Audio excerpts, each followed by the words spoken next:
The storm came without warning, tearing across New York with violent winds and sheets of rain. In a penthouse overlooking the city, William Carter sat in the dark, staring at nothing. 1 year had passed since the day he buried his daughter, and every night since felt like punishment. He thought grief had shown him its sharpest edges until that knock. At first, he ignored it. No one ever came here anymore. Then the knock came again, desperate, shaky.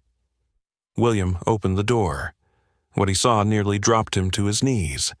A girl stood there, dripping wet hair plastered to her cheeks.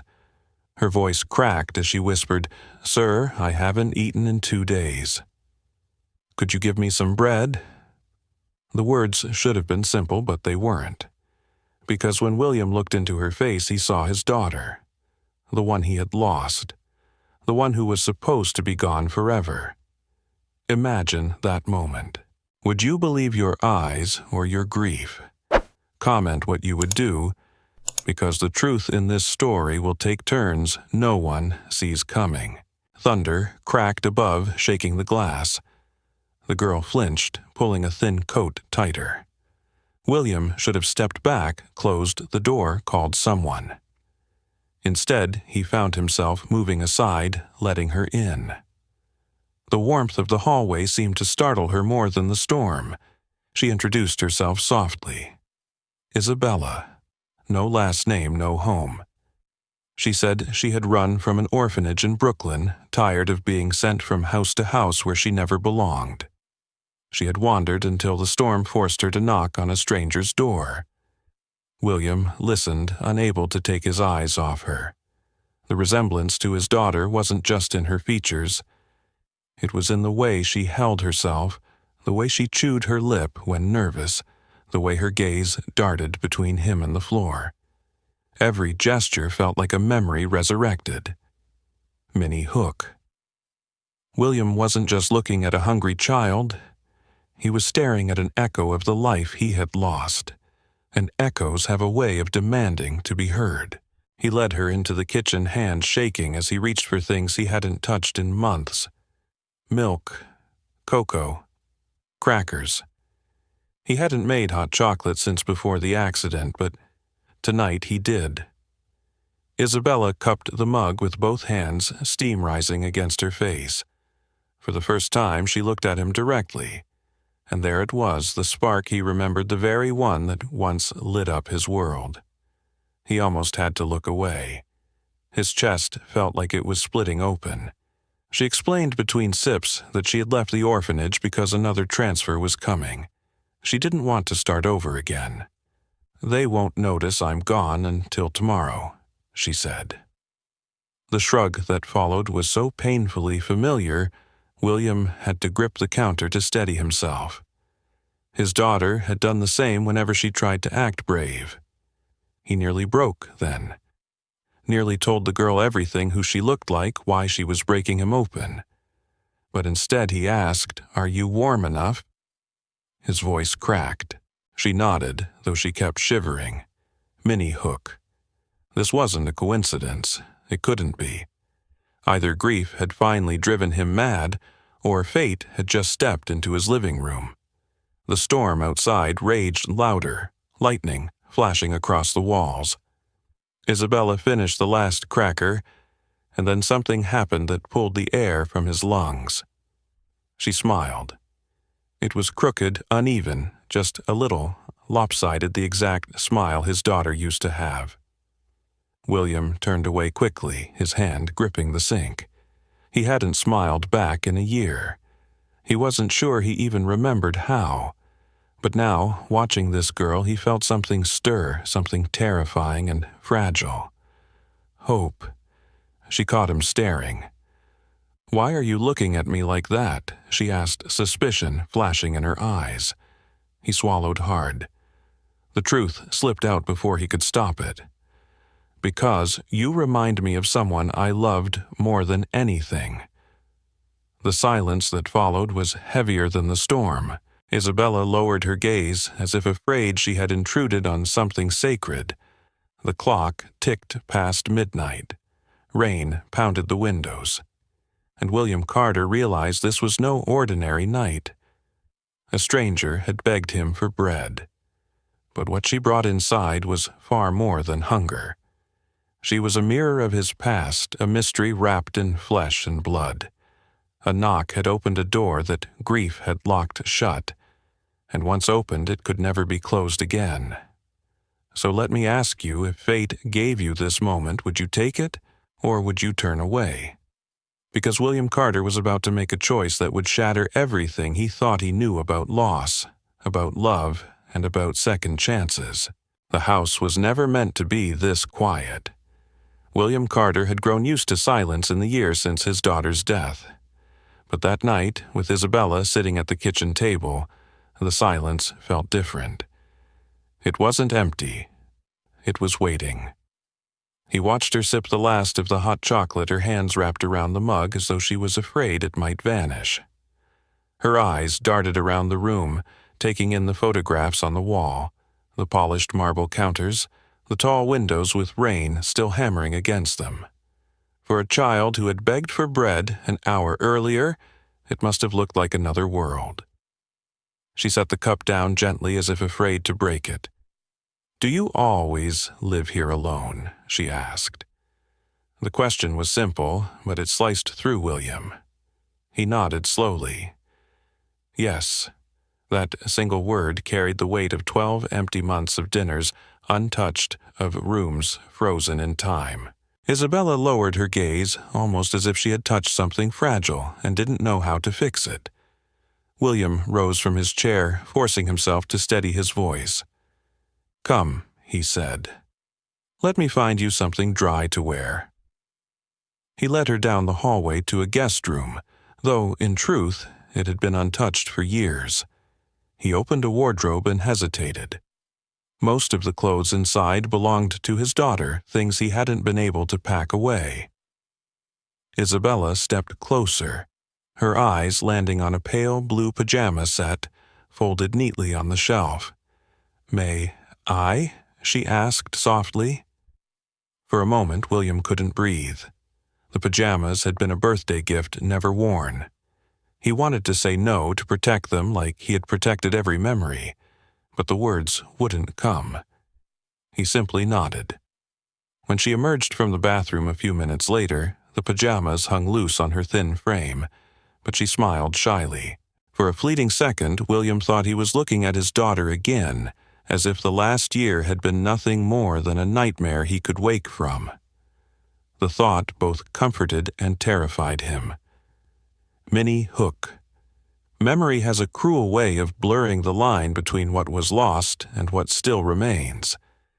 And that night William found himself caught in that blur. Isabella looked around the room before settling onto the bed, her small hands smoothing the blanket. "This feels safe," she whispered, as though she didn't quite believe it. William lingered in the doorway, torn between wanting to stay and knowing he should give her space. He finally managed rest. "You're safe here tonight." She gave a tiny nod, curling under the covers. Within minutes, exhaustion pulled her into sleep. But William didn't sleep. He stood in the hallway listening to the sound of her breathing through the cracked door. His mind raced. Every instinct told him she was just a runaway girl, a stranger who happened to carry the shadow of someone he loved. Yet the resemblance was too sharp, the timing too cruel. He found himself returning to the doorway over and over, as though afraid she might vanish if he looked away. The storm outside finally broke, leaving only the drip of rain against the windows. The silence pressed heavier than before, but William wasn't alone in it anymore. He walked into his late daughter's room for the first time in months. The scent of lavender still lingered. Her books were stacked neatly, her drawings taped to the wall. He sat on the edge of her bed, staring at a photo of her grinning with cake smeared across her cheeks. The weight of memory settled on him, crushing and strangely alive at once. He whispered into the empty room, "What are you trying to tell me?" Back in the guest room, Isabella stirred. Her dreams must have been restless, because when William checked on her again, she was mumbling words he couldn't quite catch. He stepped closer. "Grace," she whispered, "wait for me." The name shot through him like lightning. Grace had been his daughter's middle name when no one at the orphanage could have known. His pulse hammered in his ears. He backed away, shaken, gripping the doorframe to steady himself. Minnie Hook. Coincidence was one thing. But when a stranger in your home calls out your daughter's name in her sleep, coincidence no longer feels like an answer. William returned to the kitchen, pouring himself a glass of scotch he didn't really want. His reflection in the window looked older than his years, worn thin by grief. Yet tonight something else flickered there too, fear, and beneath it a dangerous spark of hope. He had locked hope away 12 months ago. He wasn't ready to unlock it again. But Isabella's presence had forced it open, and now it refused to leave. The hours crawled by. At dawn, the city lights softened against a gray sky. William brewed coffee, his hand steady, for the first time in months. He hadn't realized how much he had missed the simple act of preparing something for someone else. Isabella padded into the kitchen, still in the blue pajamas, her hair tangled, but her eyes brighter. She looked at the toast and eggs on the table as if it were a feast. "Is this for me?" she asked. William nodded, forcing a small smile. She ate carefully, almost ceremoniously, as if every bite mattered.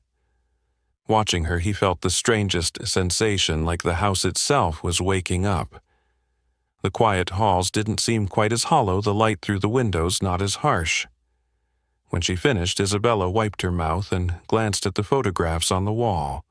One in particular caught her eye, a portrait of William's daughter taken in Central Park, sunflowers towering behind her. Isabella froze her hand, hovering just short of the frame.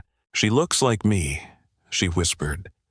The tremor in her voice was undeniable. William's breath caught. He didn't answer. He couldn't. His silence spoke louder than words ever could. Minnie Hook. A girl begging for bread had found herself in a stranger's home. But by sunrise she was no longer a stranger. She was a reflection. And reflections have a way of uncovering truths long buried. That first night ended not with certainty, but with questions that clung to every corner of the house. William had opened his door to a child in need, but what entered was far more than hunger and fear. It was memory brought to life, echoing through every room. And as Isabella sat at the table, her eyes shifting from the portrait to him, William Carter understood that his life had crossed a line. Nothing would be the same again. Morning light filled the penthouse, but William Carter felt no ease in it.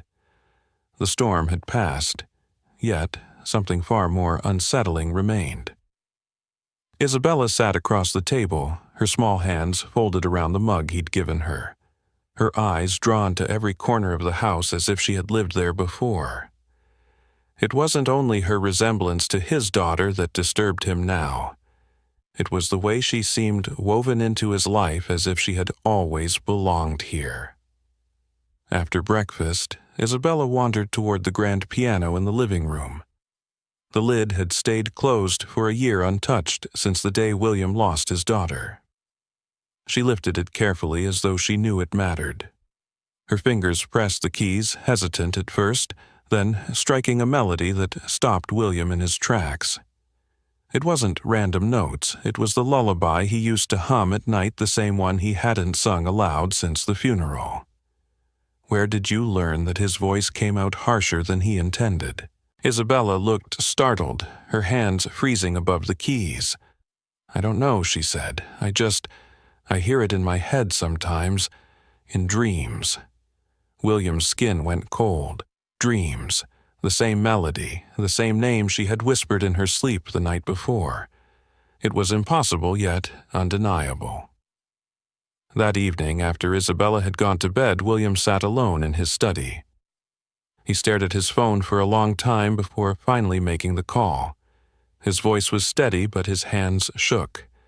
He told the lab technician he needed a DNA test, quiet, discreet, no questions asked. He clipped a strand of Isabella's hair while she slept and sealed it in an envelope. Minnie Hook. Some truths hide in the dark, waiting for the courage to uncover them.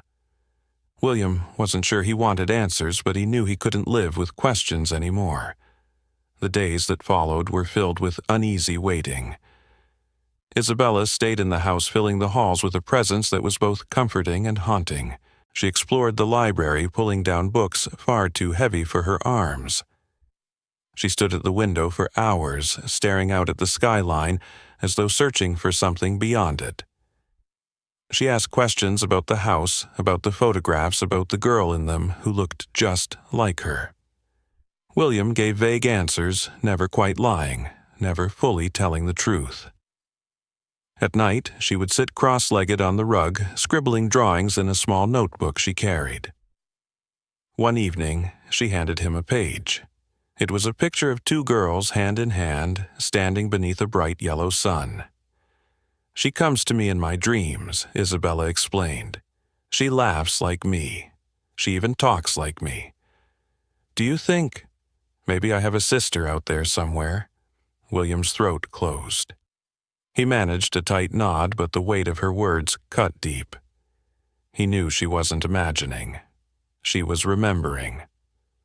The call from the lab came on a gray Thursday afternoon. William shut himself in his study before answering. The technician's voice was calm, professional, unknowing of the storm these results would unleash. The test confirmed what his heart already suspected. Isabella was his daughter, his flesh and blood. The evidence was undeniable. He sat in silence after the call, staring at the papers on his desk. Relief should have come, but it didn't. Instead, shame rose in his chest, heavy and relentless. Because if Isabella was his daughter, then someone somewhere had kept her from him all these years, and he had allowed it. Minnie Hook DNA had given him truth, but truth without answers only deepened the wound. Someone held the missing piece, and William knew exactly who that someone might be. Her name came back to him like a whisper from the past, Maria Alvarez. He hadn't spoken it in more than a decade, but the memory was still sharp. Maria, the woman he once loved, the woman he had turned away when responsibility threatened to upend his career and his reputation. She had left without explanation, disappearing into silence. And now, in the shadow of Isabella's eyes, William realized Maria had never truly left. That night, he couldn't hide the turmoil on his face. Isabella noticed. "Did I do something wrong?" she asked timidly. The question shattered him. He knelt before her, taking her hands. "No, you've done nothing wrong. You've done everything right." His voice broke, and he had to turn away before she saw the tears. In the still hours before dawn, William searched his records, his memory, any clue that could lead him back to Maria. A library in Princeton came up in the results. She was there working quietly, her life built far from the chaos of his own. He stared at the screen, his heart pounding. Minnie Hook. To uncover the truth of the present, William would have to walk back into the shadows of his past. And he wasn't sure if he was ready for what Maria Alvarez would say when she saw him again. He returned to Isabella's room and watched her sleep, the pale blue pajamas rising and falling with each breath. She looked at peace, but he knew peace wouldn't last. Answers were coming. Questions long buried were clawing their way back into the light. And as much as he feared them, he knew one thing with certainty. The girl who had knocked on his door begging for bread wasn't a stranger. She was his child, his blood, his second chance, and he would follow every painful road necessary to prove it to her, to himself, and to the ghosts that still haunted him. The train ride to Princeton felt longer than it was. William Carter sat by the window, his reflection shifting with every mile, his mind tangled in questions that refused to quiet. The DNA results had given him certainty, But certainty without understanding was a heavier burden than doubt. Isabella was his daughter. But why had she grown up in an orphanage? Why had he been left to bury one child while another lived a life without him? Only one person could answer that, Maria Alvarez. He found her in the quiet hush of the library, her hair streaked with gray, her posture weary but steady. Time had marked her face, but her eyes were the same, dark, intelligent, guarded. When she saw him, her expression flickered between recognition and dread. For a long moment neither spoke. Then Maria broke the silence. "I wondered when you would find me." They sat across from each other at a long oak table. Between them lay years of silence, mistakes, and choices that could never be undone. William's voice was rough, carrying more regret than accusation. Why Maria? Why was she left in an orphanage? Why didn't I know Maria's hands trembled as she folded them together? "Because you made a choice," she said softly. "Back then, when I came to you, you said there was no room in your life. You had a daughter already. You had a career, a reputation. I walked away because I thought I had no place." Her eyes filled, but her tone hardened. "I was carrying twins, William." Did you ever stop to wonder if the life you rejected meant more than one child? The words hit him like a physical blow. Twins. He remembered the night Maria left the arguments, the silence he forced to shield himself from shame. He had buried one daughter, not knowing another still breathed. Minnie Hook. Truth doesn't only cut it, carves open wounds you thought had healed. And William was bleeding with every word Maria spoke. She explained the rest with halting breaths. She had kept one child for a time, but struggled in poverty, unable to raise two alone. When tragedy and desperation collided, Isabella was left at the orphanage door. Maria had carried the guilt like a weight, too afraid to face William, too ashamed to disrupt the life she imagined he had built. "I thought she would find a family. I thought someone would love her the way I couldn't." William pressed his hands to his face. Rage burned, but so did sorrow. He wanted to condemn her, but he could see the truth. Maria had been young, scared, and alone. She had made a choice born of fear, and both of them had paid for it. When he returned to New York, Isabella sensed the heaviness in him. She sat on the living room rug, drawing as always, her voice quiet. "You found her, didn't you?" William didn't answer right away. Finally he said, "Yes." Isabella's eyes lifted, filled with both curiosity and fear. "Why did she leave me?" The question broke him. He sat beside her, pulling her close, because sometimes people make mistakes when they're afraid. She was afraid. I was afraid. But none of that changes who you are to me now. His voice cracked. "You are my daughter. Nothing will ever take that away." Isabella's hands clutched his shirt as she wept, and William held her as though holding both the child he had lost and the child he had found. For the first time, his grief loosened its grip. He realized he had spent a year clinging to a ghost, when in front of him was life itself, breathing, trembling, waiting to be claimed. Minnie Hook. Grief had written William's story for too long, but now love was rewriting the ending. The days that followed carried both tension and tenderness. Isabella tested him in small ways, asking if she could stay, then packing her few belongings, as if expecting him to send her away. Each time, William answered, not with promises but with presence. He showed her that the door would not close, not this time. They shared meals, laughter, breaking through the walls that had long silenced his home. She learned his rhythms. He learned her fears. Slowly, the house began to breathe again. Still, the road was not without conflict. One evening, Isabella asked bluntly, "If I had never knocked, would you have come for me?" The question was sharp, but William didn't hide from it. "I don't know," he admitted. "I can't change the past, but I can choose now, and now I will never let you go." That answer seemed to steady her more than any denial could have. Trust wasn't built overnight, but piece by piece, Isabella began to believe she belonged. William filed the paperwork for adoption, though the process was grueling. Social workers visited asking questions that scraped at his pride. Was he trying to replace the daughter he lost? Could he provide not just wealth, but stability, love, and patience? He answered with honesty. He admitted his grief, his mistakes, but also his commitment.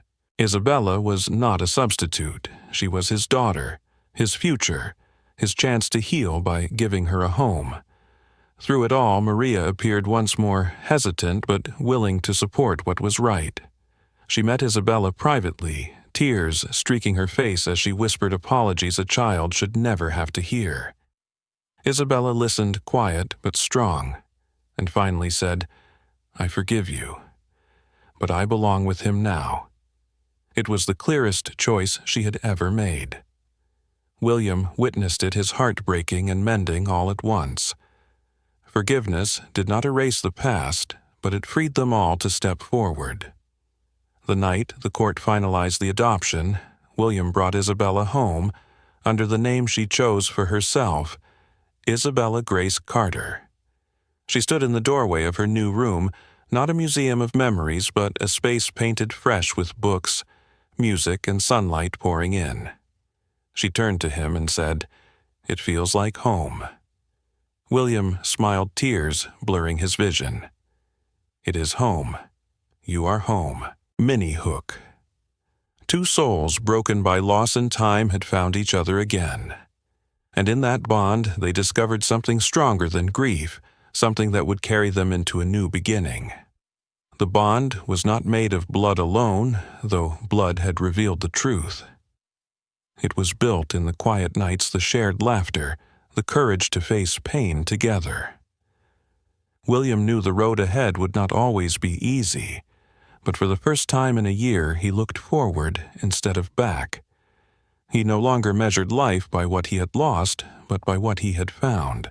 And sitting beside him, smiling through tears, was Isabella, his daughter, his redemption, his second chance at love that grief could never erase. Spring came to New York with the kind of quiet promise William Carter hadn't felt in years. For months he had lived in the gray shadow of grief, but now the air in his penthouse was alive again. The walls that had once seemed like tombstones for memory now held the rhythm of footsteps, the sound of laughter, the clatter of dishes in the kitchen. Isabella's presence was no longer fragile or uncertain, it was rooted, steady, real. The adoption papers arrived in a plain envelope, but for William it felt like a golden seal on his second chance. Isabella opened it herself, tracing her new name with trembling fingers, Isabella Grace Carter. She read it aloud, her voice unsteady at first, but growing stronger, as if claiming it piece by piece. "It feels right," she said, and in that moment William felt something inside him lift like a stone finally rolled away. He knew he had to take her to a place he had avoided for far too long. One Saturday morning, hand in hand, they walked through Central Park until they reached the Memorial Garden. William carried sunflowers bright and defiant against the green of spring. At the gravestone, Isabella knelt, brushing away leaves. She didn't cry. She simply rested the flowers and whispered, "I think she saved my place." William's chest tightened as he lowered beside her. He had come here countless times alone, drowning in silence, but today was different. The space between loss and life had finally closed. Many Hook grief once chained William to the past, but standing with Isabella at that grave, he understood love had broken those chains, and home was no longer haunted. Back at the penthouse, transformation was everywhere. The room that had been sealed for a year was now Isabella's sanctuary. The walls, once covered in fading drawings, now held fresh colors, her new sketches taped proudly beside the old. A bookshelf stood in the corner lined with novels she had picked out on their weekend trips. The piano, once mute, filled the evenings with tentative melodies, Isabella practicing as William listened from his chair, coffee cooling in his hand. The rituals of family returned slowly but surely. Breakfast wasn't just toast and coffee anymore, it was eggs, sizzling orange juice poured into mismatched glasses, Isabella teasing William about his habit of reading the paper aloud. At night, instead of empty silence, the apartment glowed with movie marathons and debates about which ice cream flavor was superior. Life wasn't loud, but it was alive.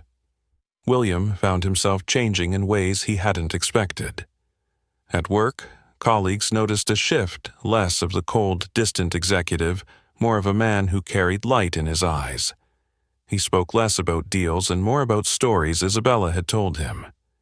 At home, he noticed his own habits softening. He no longer lived inside the shadow of what was lost. He lived inside the presence of what had been found. One evening, Isabella surprised him by baking bread. The smell filled the apartment golden and warm, seeping into every corner like sunlight. When she pulled it from the oven, she set the loaf on the table with a grin.